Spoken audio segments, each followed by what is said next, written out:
तो नमस्कार दोस्तों, स्वागत है आपके एक और वीडियो में। इस वीडियो में चर्चा करने वाले हम पिट्स इंडिया एक्ट 1784 के बारे में। मैं आपको बता दूं कि मैंने रेगुलेटिंग एक्ट ऑफ 1774 और इसके बाद में जो एक्ट ऑफ सेटलमेंट आया था, बंदोबस्त कानून, उस पर पहले से वीडियो बना रखे हैं। इस वीडियो के बारे में जाकर उनको भी देखिएगा ताकि आपको ये वीडियो समझ में आए कि यह जो एक्ट आया था वो क्यों आया था और इस एक्ट के आने के क्या उद्देश्य थे। तो स्टार्ट करते हैं इस वीडियो को और समझते हैं कि पिट्स इंडिया एक्ट 1784 था क्या। तो 1784 का जो पिट्स इंडिया एक्ट आया था वो विलियम पिट यंगर, जो ब्रिटेन के प्रधानमंत्री थे, वो लेकर आए थे, इसलिए इसे पिट्स इंडिया एक्ट कहते हैं। अब यहाँ पर देखिएगा 1784 से पहले यानी कि 1784 से पहले कंपनी एक ही रूप में कार्य कर रही थी। अब कंपनी की जो जिम्मेदारियां बढ़ गई थी क्योंकि कंपनी प्लासी का युद्ध जीत चुकी थी 1757 में और बक्सर का युद्ध जीत चुकी थी।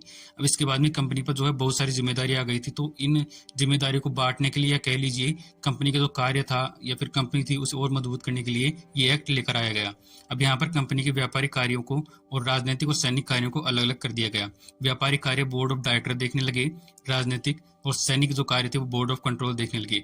बोर्ड ऑफ कंट्रोल में कुल 6 सदस्य थे।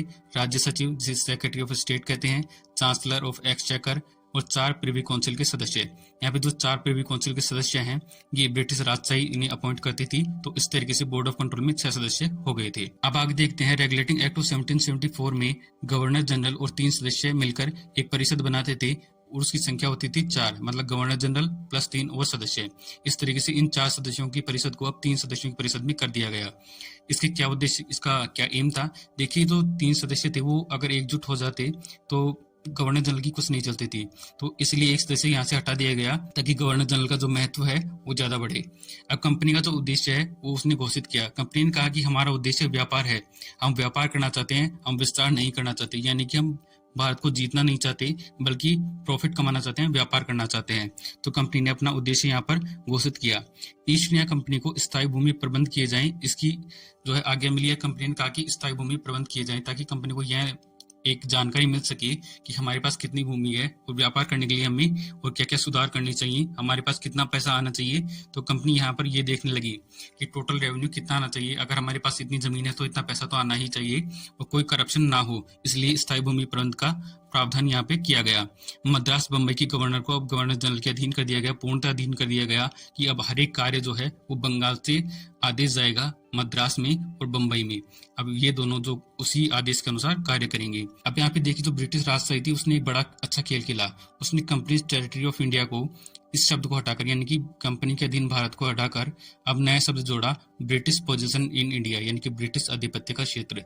अब ब्रिटिश राजशाही वो धीरे धीरे अपना क्षेत्र या फिर अपना कंट्रोल जो है ईस्ट इंडिया कंपनी पर वो धीरे धीरे बढ़ा रही है।